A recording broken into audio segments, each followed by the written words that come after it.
taking you on a journey for the pursuit of PPC. Welcome to PPC Rockstars. Get ready to rumble through the latest PPC news and views from around the blogosphere. Learn from our host and the PPC pros that will take you to the promised land of PPC profit. We're cashing in the clicks with the PPC Rockstars. Here's your host, David Szetela. Hey, PPC friends. Yes, it's another episode of PPC Rockstars, a special conversion optimization edition with the Greek god of conversion optimization, author of the book Landing Page Optimization, lucky resident of San Diego, my friend Tim Ash. Welcome, Tim. Thank you, David. Always a pleasure to be with you. So we're going to break a story here. You've been talking about a topic that's very interesting to our audience and myself at your conferences, conversion conferences, and we haven't seen it discussed publicly yet, so we're going to break this story wide open, and that is a discussion about the war between branding and direct response. So who's winning? Well, it's kind of like World War I. Everybody's losing. Just people by hundreds of thousands are dying as soon as they stick their helmet above the trench. Right. I think there are winners in this war. That's the problem with it. I can create a ceasefire here if I walk you through it. Good. Please do. Well, it seems like we're diametrically opposed, that the branding folks and the creative guardians are very different than direct response people. And so I'll start from the perspective of direct response, because really internet marketing is all infinitely measurable and trackable. And so the people that I find in this that we mostly deal with are results oriented, say more direct response types. And if I look at the branding folks, what I used to think is that they're unaccountable. It's that joke Wanamaker once said, half of my advertising is wasted. I just don't know which half. Right. Right. So, they're not held to any kind of ROI standard. They're very visually obsessed. The pictures and the logos and the fonts all have to look right for no particular reason. And they're also kind of control freaks. The slightest deviation from messaging or compliance people looking at your test, and they can shut things down in a hurry. And then there's this kind of madmen type arrogance about it all. It's like, we know what we're talking about. And the quickest conversation ender from the branding side is for them to say, quote unquote, that's off brand. And that pretty much shuts down everything, right? Right. So that's not a very flattering picture, you could say. No. But on the other hand, when I took a hard look in the mirror, the direct response side didn't look that good from their perspective either. Mm-hmm. If you think about it, they think of us as just Wild West cowboys that are just doing whatever, regardless of whatever actual campaigns or anything else or the history of the company. We'll just try anything for a buck. It's kind of like the Ginsu. You also get 2 steak knives extra. It's that kind of stuff. And then we're in ethical gray areas a lot of times. One time I remember we had a client that wanted me to test. It was in the insurance industry, and they need to have a certain disclaimer text. And the Federal Communications Commission said it had to be, quote unquote, above the button, this disclaimer text. So they actually wanted us to do a version in the test where we stuck that disclaimer text into the header of the page. So technically it was above the button, but it was not anything that anyone would look at. And it was certainly not the intent of the law, right? Even if it applied to the letter. So they kind of look at us as cowboys, a bit unethical, and just trying to get results. And our byline is, you should test that, as if that's the solution to all problems. Right. Right. And so I don't know. What do you think? That not a lot of common ground there, is there? Well, I don't think they're mutually exclusive. In other words, they can be synergistic. I mean, really, really smart advertisers know how and when to use branding goals and how and when to maybe switch over to direct response. Well, there's a lot that's coming out of the neuromarketing literature lately about what effect the brand has. And so I think it's there's misunderstandings about what the power of the brand is or the impact of the brand. And the brand is, we kind of have 2 parts to our brain, right? The unconscious primitive part and the logical reasoning, figuring things out part. Well, the unconscious part is always taking in these massive amounts of information, something like 10 to the 11th bits of information per second, whereas the conscious part's really a slow poke and gets tired and can only for a very short time on small amounts of information. But they've shown that this unconscious part is always operating. It's always on. It never gets tired. And it's the kind of the context in which we experience the conscious part. I guess you can think of a brand as the context that adds value to your product or service or whatever you're offering. And you can skew people with that frame or that surrounding context. Mm-hmm. When is branding absolutely necessary? Well, branding isn't necessary. I would say branding is something you have or something you don't have. I mean, most of us don't work for a world-class brand like Sony or Apple or McDonald's or Nike or Disney. Site tuners, yeah, so brands like that. I mean, dominant global powerhouses. Right. But I'm just half joking about that. But a brand first of all, has to be well established, which means you probably have to have poured a lot of money in it. And unless you have a very high penetration of awareness with your target audience, you don't have a brand. So let's just start there. But if you do have one, it's also kind of very hard to change the momentum of it. Oldsmobile tried to, back in the 80s, run these ads that say, this is not your father's Oldsmobile. Mm-hmm. Well, that was true, but it was your grandfather's Oldsmobile. And eventually in 2004, after 107 years, they shut the brand down because they just couldn't change its momentum, and all of their car buyers were aging out and dying. They couldn't resuscitate it. So, big brands are hard to change the momentum of. So if you have one, the first step, I think, is to look at what your brand really stands for and not kid yourself about it. Right. And it might not be that flattering. Right. So is there a difference between the set of landing pages that one might use for branding ads and one might use for direct response? Yeah, that's a good question. I think that the best way to answer that is, again, if you have a brand, you should try to align your landing pages with the brand. And what I mean by align is you should understand the kind of unconscious motivations of the people coming to your site. I like Phil Barton's kind of what he calls implicit goals. So all of us, as our brains go around scanning the environment, look to satisfy goals like excitement or security or discipline, things like that are a sense of individualism or things that are not logical, if you will, but there are implicit motivations, right? And so if you look at, what implicit goals does your product satisfy, and is your brand in alignment with that?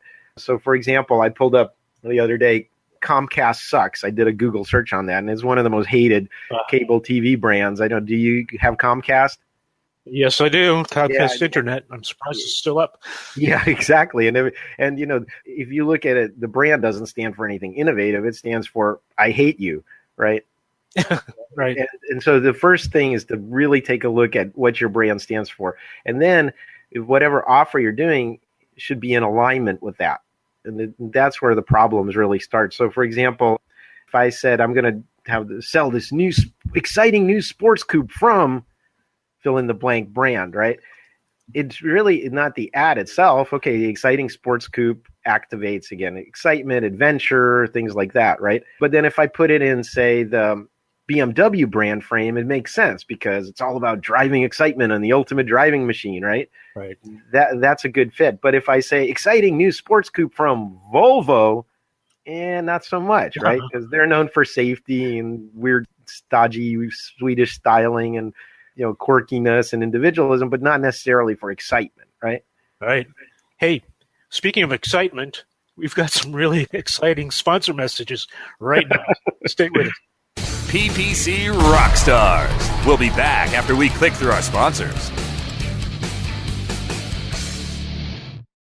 Hey, this is Danny Sullivan to talk to you about Bruce Clay Incorporated. They've made Inc. Magazine's list of growing private businesses and have exhibited and sponsored at my conferences since the very beginning. You've seen their search engine relationship chart, or you've read their SEO code of ethics, so you know they're SEO experts. But did you know they can help you with PPC, web analytics, web design, marketing strategy, promotion, and branding? Yep, get everything you need for success in the online marketplace. You can check it out from the professionals at Bruce Clay Incorporated. For over 10 years with offices worldwide, they've got the answers you need. Check them out today at bruceclay.com.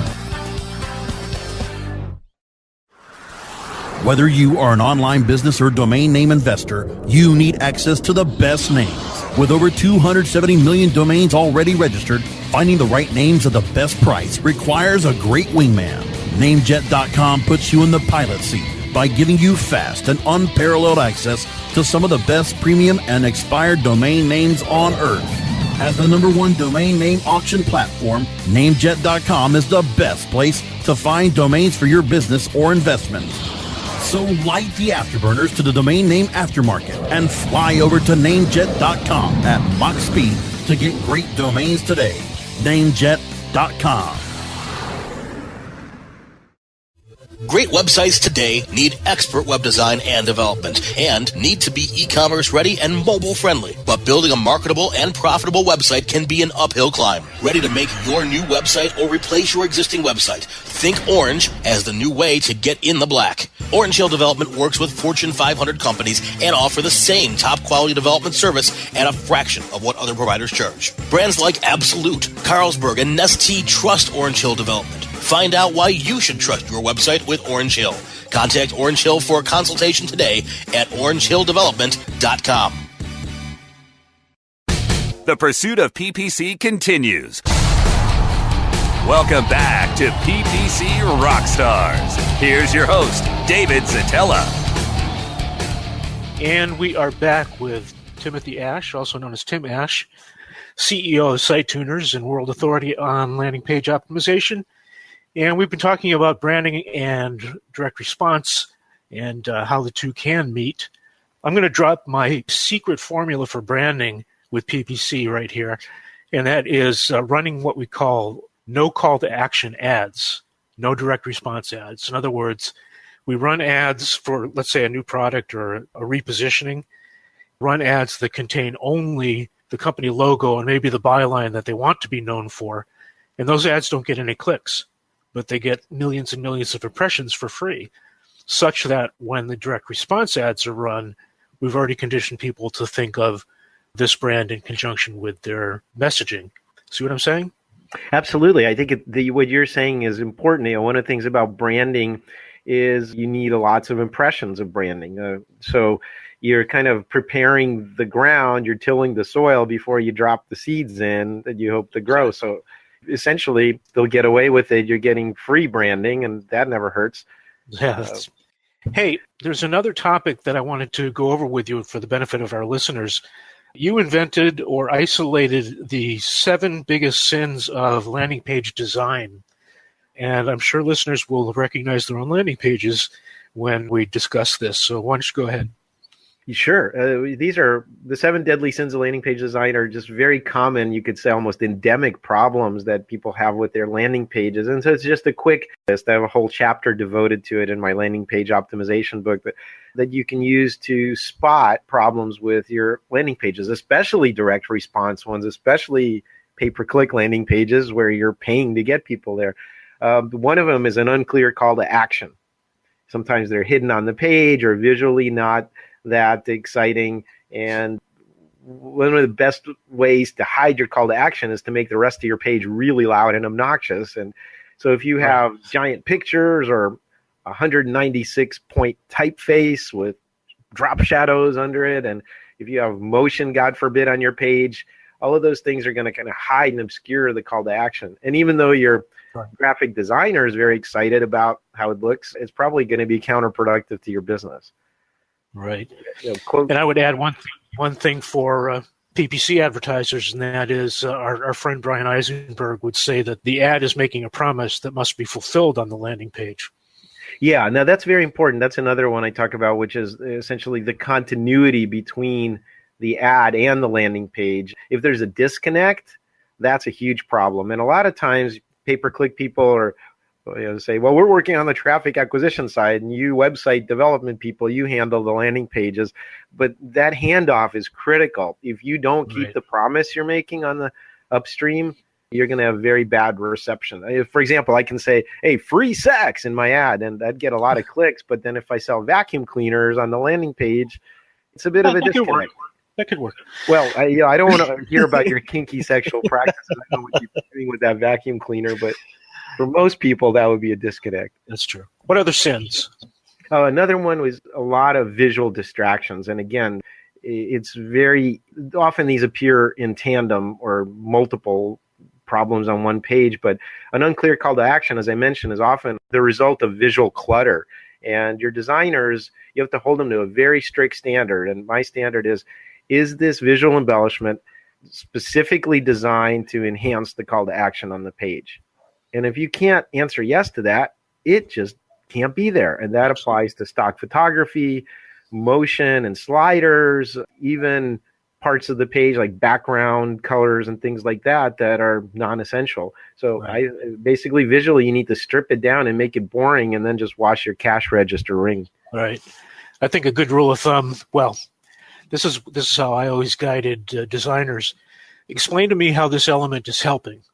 Exactly. Helping to focus the visitor on converting. If it's not helping, it's hurting.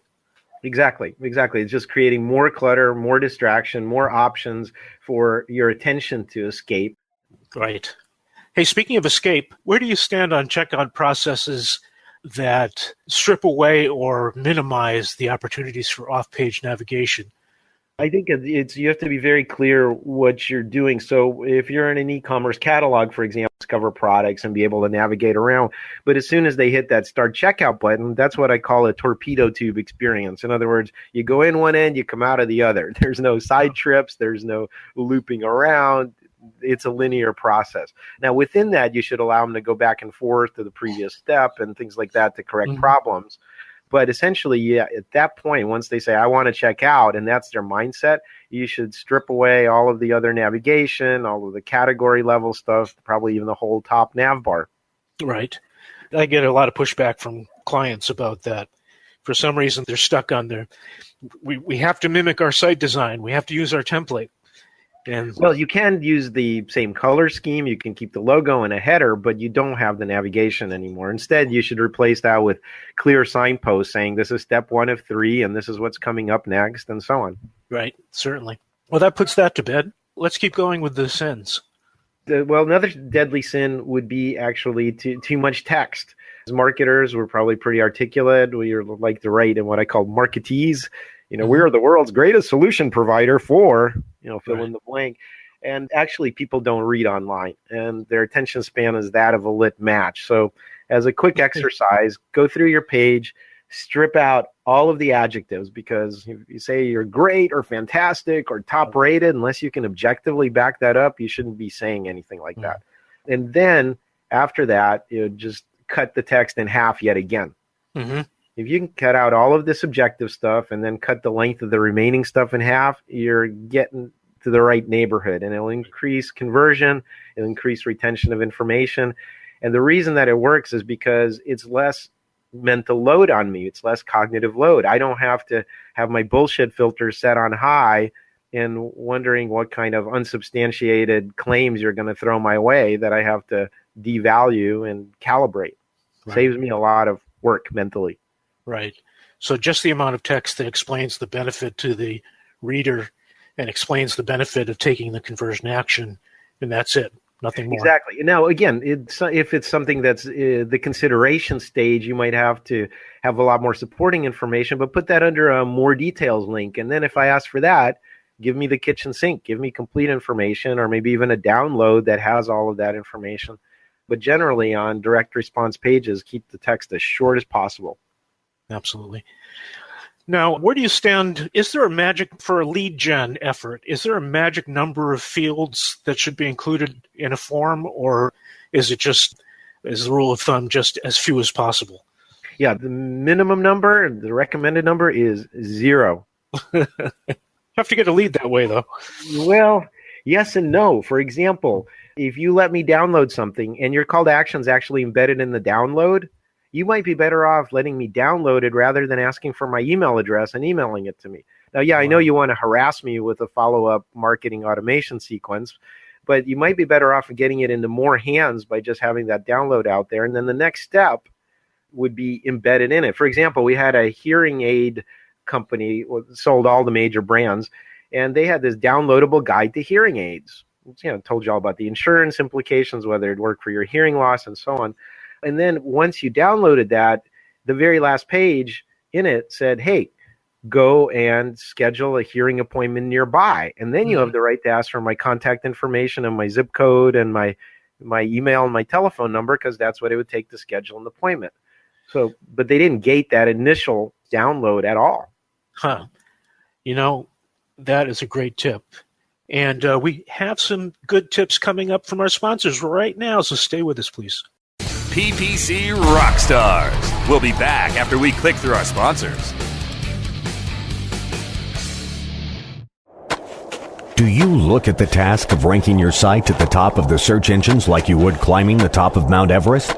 It doesn't have to be. TopSEOs.com knows how hard that climb can be, and they can make top ranking a reality. Top SEOs sends you to only the right search vendors and agencies that they know will work for you. Since 2002, TopSEOs.com has reviewed and researched the best search engine marketing agencies and solutions providers. Don't risk the cost of falling off the proverbial peak of search rankings. Let Top SEOs give you peace of mind. TopSEOs.com, the independent authority on search vendors.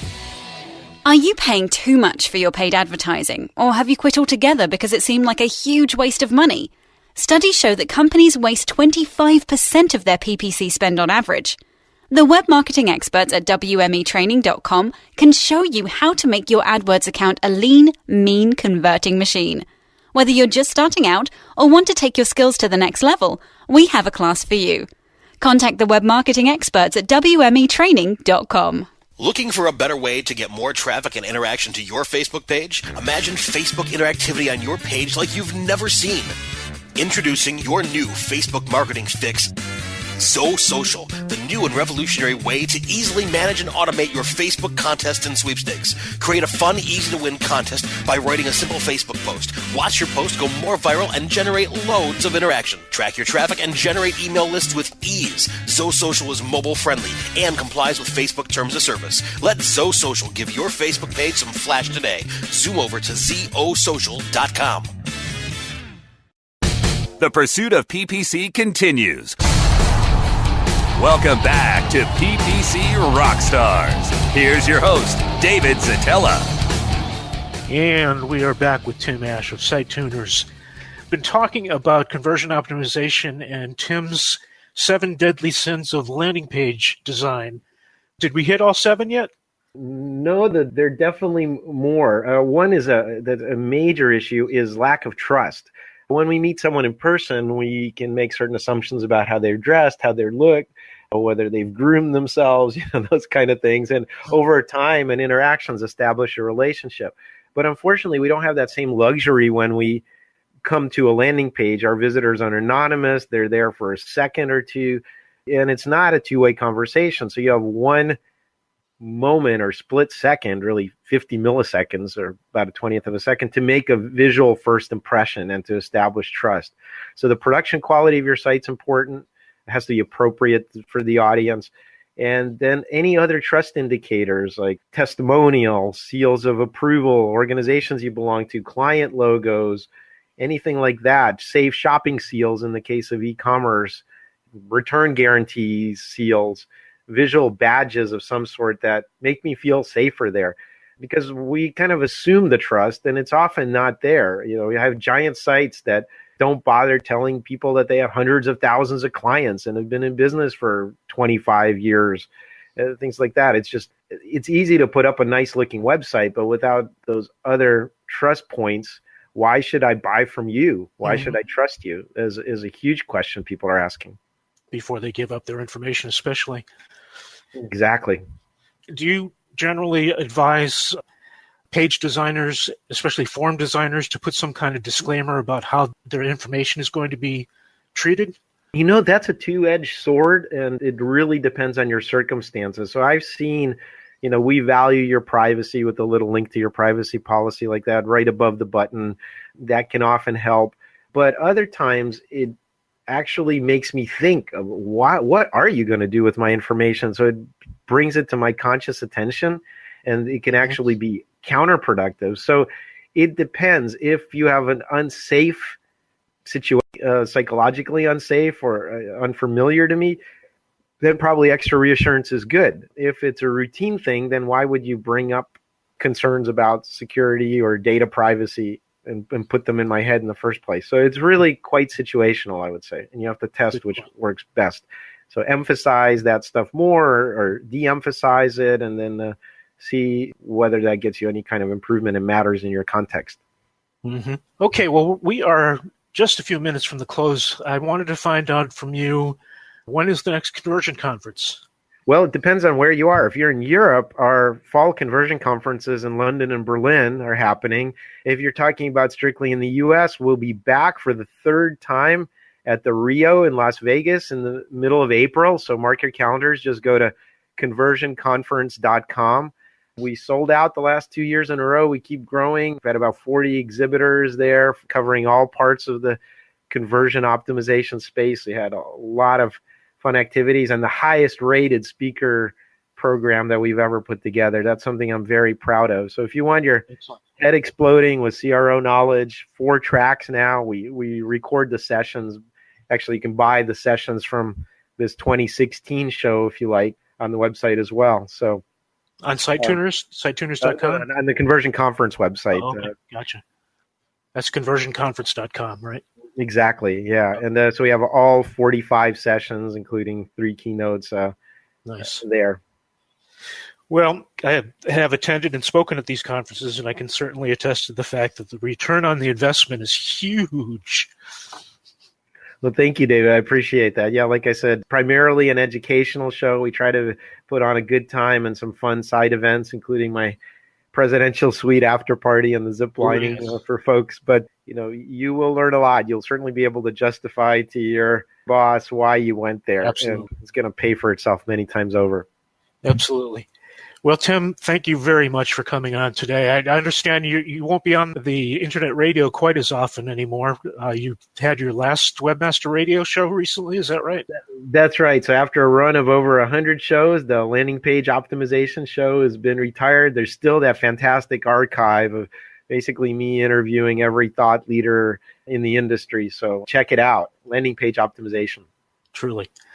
Well, thank you, Tim, and we'll have you on again, and hope I see you soon. Sounds great. Thanks for having me on, David. You're welcome. And thank you, listeners, for sticking with us for another episode of PPC Rockstars.